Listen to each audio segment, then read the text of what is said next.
अगर ये कुल मांग समस्त पूर्ति के बराबर हो जाती है तो ऐसी स्थिति जो है वह प्रभावपूर्ण मांग कहलाती है। तो यही बात मैंने दे रखा है, बराबर होती है प्रभावपूर्ण मांग कहलाती है। तो चलिए आइए अब हम आगे चलते हैं, इसको और अच्छे से समझ लेते हैं। तो चलिएगा, मैं समझता हूं कि ये स्थिति समझ में आ गई होगी। तो देखिएगा ध्यान से, जैसे मान लीजिएगा कुल पूर्ति 100 करोड़ रुपए है, कुल मांग भी 100 करोड़ रुपए है। एक उदाहरण के द्वारा अगर हम समझ जाएं कि कुल मांग कितनी है, 100 करोड़ रुपए है, कुल पूर्ति भी कितनी हो जाए, 100 करोड़ रुपए हो। इससे पहले हमने एक न्यूमेरिकल कराया था, अगर आय का स्तर जो पूर्ति को व्यक्त कर रहा था, समस्त पूर्ति को व्यक्त कर रहा था, 4000 रुपए था, 4000 करोड़ रुपए था, जबकि समस्त मांग जितनी आई थी, एडी कितनी आई थी, 3250 करोड़ रुपए आई थी। तो वहां यदि वे बराबर हो जाते हैं तो वह स्थिति क्या है, प्रभावपूर्ण मांग की स्थिति कहलाती है। अब आइए स्वायत्त व्यय गुणांक। अभी हमने प्रश्न के भाग को समझ लेना, प्रभावपूर्ण मांग किसे कहते हैं, ये बात आपकी समझ में आ गई। अब कहता है जब अंतिम वस्तुओं की कीमत और ब्याज की दर दी हुई हो तब आप स्वायत्त व्यय गुणक कैसे प्राप्त करेंगे। तो स्वायत्त व्यय गुणक की हम बात कर लें।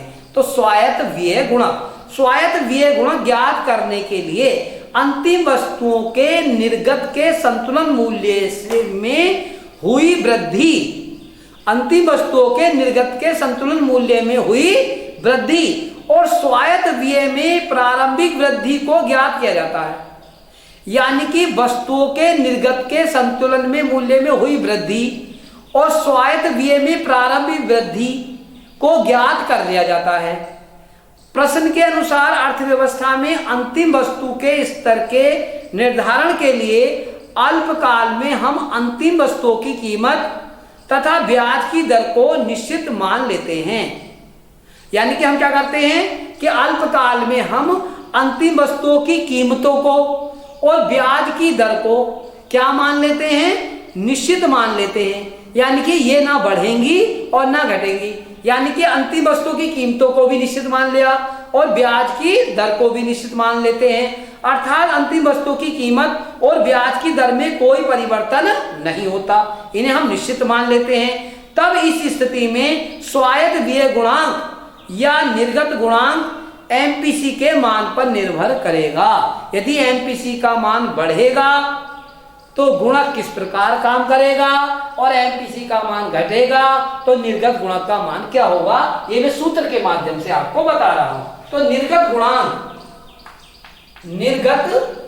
गुणांक बराबर 1/1 माइनस एमपीसी, 1/1 माइनस एमपीसी। यानी कि अगर एमपीसी का मान 0.2 हो तो गुणांक का मान कितना आएगा, 1/1 माइनस 0.2। यानी कि 1/1 में से 0.2 घटा 0.8 आ गया, पॉइंट हटाओ 0 बढ़ाओ, 8 से भाग देंगे तो 8 × 8, 2 बचा, पॉइंट लगा दिया, 8 दूनी 16, 4 बचा, 8 पंजे 40। यानी कि गुणक का मान कितना आया, 1.2 आ गया, 2.5 आ गया। अब मान लीजिएगा 1/1 माइनस एमपीसी, एमपीसी का मान के चलो 0.5 हो जाए तो गुणक कितना आएगा, 1/1 माइनस 0.5। यानी कि 1/1 माइनस 1 में से 0.5 घटाने क्या आएगा, 0.5 आ जाएगा, 0.5 हटाओ तो 0, 5 दूनी 10।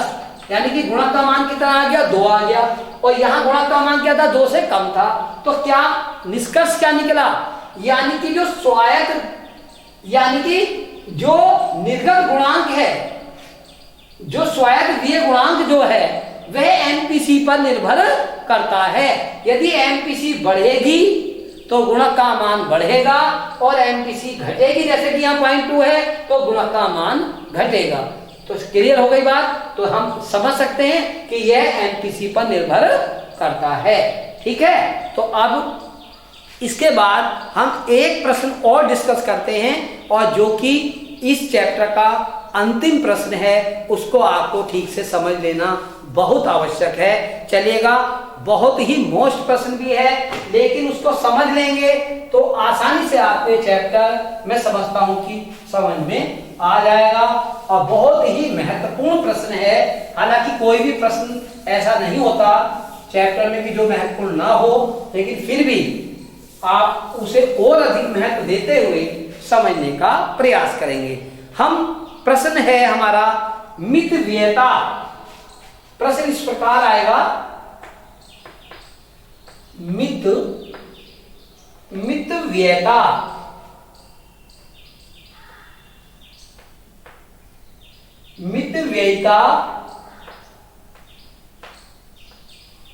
मितव्ययता के विरोधाभास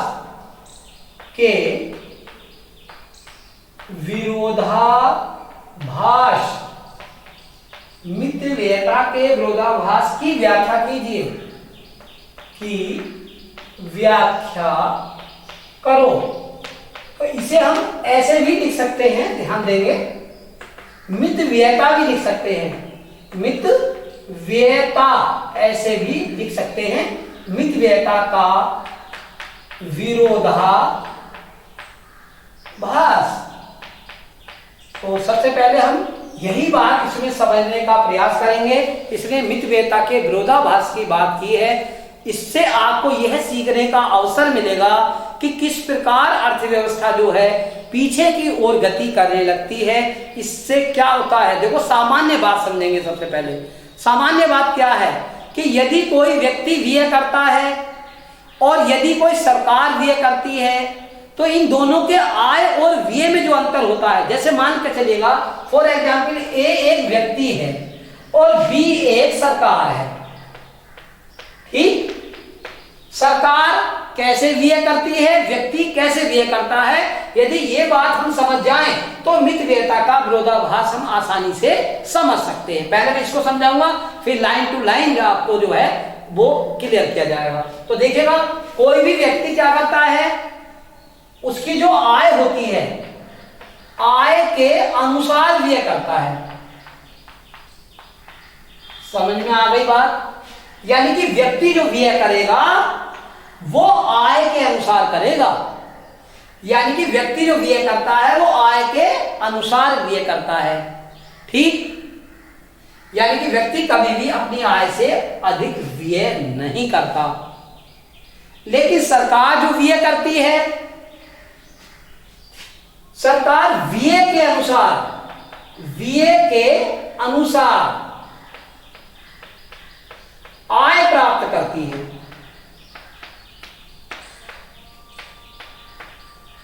यह एकदम अलग बात है, व्यक्ति के ऊपर अलग डिपेंड है और सरकार के ऊपर अलग डिपेंड है। सरकार पहले व्ययों का निर्धारण करती है कि हमें कितने व्यय करने हैं, उसी के अनुसार आय का कलेक्शन करती है।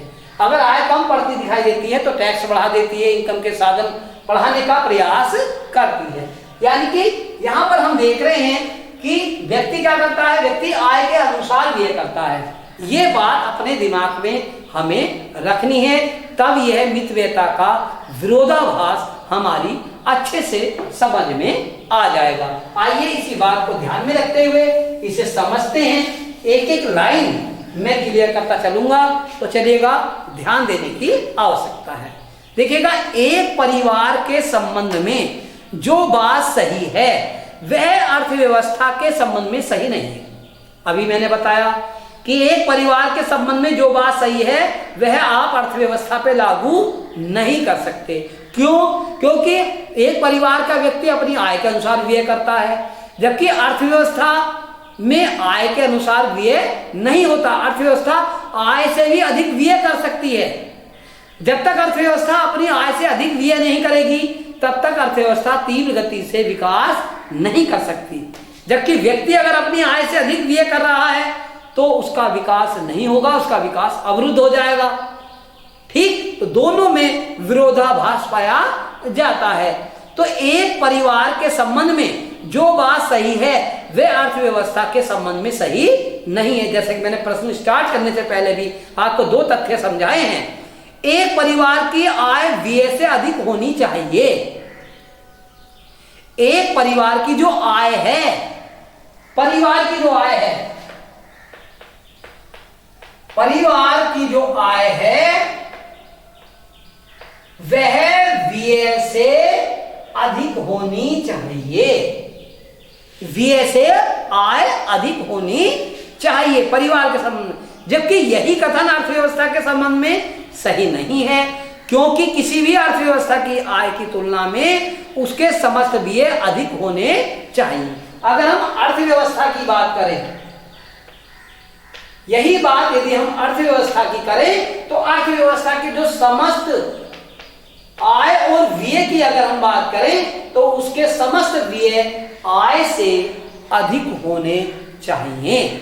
ठीक है, अधिक होने चाहिए, तभी उसी स्थिति में कोई भी अर्थव्यवस्था आगे की ओर गति कर सकती है।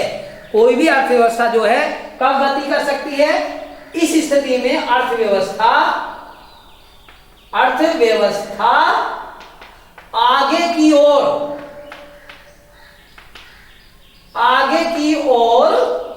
गति करती है। समझ में आया? यानी कि किसी भी अर्थव्यवस्था में यदि ये स्थिति है तो वह आगे की ओर गति करेगी। यदि किसी व्यक्ति या परिवार के संबंध में हम जाएं, आय से अधिक है ना व्यय, यानी कि आय से अधिक यदि व्यय हो जाए तो क्या होगा? उस परिवार की आर्थिक स्थिति डामाडोल हो जाएगी और वह परिवार तेजी से विकास नहीं कर सकता। यानी कि जो बात परिवार के संबंध में है अर्थव्यवस्था में एकदम वही बात एकदम उल्टी है। ठीक है, अन्यथा अर्थव्यवस्था में मितव्ययता का विरोधाभास नजर आएगा। यानी कि यदि ये कंडीशन नहीं है, यदि आय के बराबर व्यय भी कोई अर्थव्यवस्था करती है, तब भी अर्थव्यवस्था ये संकेत है कि अर्थव्यवस्था तेजी से गति नहीं कर रही है। और कोई भी अर्थव्यवस्था अपनी आय से व्यय अधिक करेगी तभी वह रोजगार के अवसर उपलब्ध करा पाएगी, और इस कंडीशन में ही पूर्ण रोजगार की स्थिति पाई जाती है। किसी भी अर्थव्यवस्था में आय से अगर अधिक व्यय होता है तो रोजगार के अवसर अधिक सुलभ होते हैं और परिणाम स्वरूप जो है अर्थव्यवस्था तीव्र गति से गतिशील होती है। ठीक है, तो मितव्ययिताभास नजर आ रहा है। यदि अर्थव्यवस्था के सभी लोग अपनी आय से बचत के अनुपात को बढ़ा दें, यदि सभी लोग क्या करें? अपनी आय से बचत के अनुपात को क्या कर दें? बढ़ा दें। यदि सब लोग, परिवार के लोग क्या करें? जो उन्हें आय प्राप्त हो रही है, आय का जो भाग, एक भाग वो भोग कर लेते हैं और एक भाग बचत कर लेते हैं। यदि वे बचतों को बढ़ा दें तो यह तय है कि वे भोग कम करेंगे, उपभोग कम करेंगे, और जब वो भोग कम करेंगे तो यह तय है कि अर्थव्यवस्था में जो प्रोडक्शन हो रहा है, अर्थव्यवस्था में जो उत्पादन हो रहा है, वह समस्त उत्पादन नहीं बिकेगा। वह समस्त उत्पादन क्या होगा? वो नहीं बिकेगा। उत्पादन का कुछ भाग क्या हो जाएगा? बच जाएगा। उत्पादन क्या हो जाएगा? बच जाएगा। और जब उत्पादन बच जाएगा तो अब आप जरा ध्यान दीजिएगा कि उत्पादन अधिक करने की आवश्यकता नहीं होगी। तो जब उत्पादन करने की अधिक आवश्यकता नहीं होगी तो लोगों को कम रोजगार मिलेगा। जब लोगों को कम रोजगार मिलेगा तो लोगों की जेब में पैसे कम आएंगे। जब लोगों की जेब में पैसे कम आएंगे और माना कि लोगों की बचत की प्रवृत्ति लगातार बढ़ती चली जा रही है, तो अगले स्टेप में वह क्या करेंगे? उपभोग और कम करेंगे। अब उपभोग और कम क्यों कर रहे हैं? क्योंकि उनकी आय कम हो गई है। उनकी आय, यानी कि अगर व्यक्तियों में बचत करने की प्रवृत्ति लगातार बढ़ जाए और यह प्रवृत्ति इतनी अधिक बढ़ जाए, यह प्रवृत्ति क्या हो जाए? इतनी अधिक बढ़ जाए कि यह प्राप्त उत्पादन को प्रभावित कर दे और वह संपूर्ण उत्पादन बिक ना पाए, तो ऐसी स्थिति में आप समझ रहे होंगे समस्त मांग समस्त पूर्ति से क्या हो जाएगी? कम हो जाएगी। और जब समस्त मांग कम हो जाएगी पूर्ति अधिक होगी तो ऐसी स्थिति में प्रोडक्शन करने की आवश्यकता कम पड़ेगी और अर्थव्यवस्था पीछे की ओर गति करने लगेगी। अर्थव्यवस्था विकास की ओर जाती हुई रुक जाएगी और पीछे की ओर गति करनी शुरू कर देगी। तो यानी कि मेरा कहना तात्पर्य यह है कि लोगों में बचत प्रवृत्ति बढ़ने से क्या होगा, मितव्ययता, यहाँ लोगों ने मितव्ययता अधिक बरतनी शुरू कर दी है, यानी कि यहाँ मितव्ययता का विरोधाभास नजर आने लगा है। यदि लोग अधिक मितव्ययी हो गए हैं, मितव्ययी होने के कारण यदि वे लोग अधिक बचत करने लगे हैं, तो अधिक बचत करने से क्या होगा कि अर्थव्यवस्था पीछे की ओर गति करने लगेगी और ऐसी स्थिति में जो है अर्थव्यवस्था तीव्र गति से विकास करती हुई विकास जो अर्थव्यवस्था है वह आप तीव्र गति से विकास नहीं कर पाएगी। तो मैं समझता हूं कि तुम्हें यह मितव्ययता का विरोधाभास जो कि आपको अब नजर आने लगा होगा, तो ये बात आप कंडीशन अच्छे से आप समझ जाएंगे। इसके बाद में PDF फाइल में अपना नोट्स भेजूंगा, तो जब उसको पढ़ेंगे तो ये बात बहुत अच्छे से भली भांति अब आप समझ जाएंगे। इसी के साथ यह चैप्टर फिनिश हो जाता है। ठीक है, मैं अपनी वाणी को विराम देता हूँ। धन्यवाद।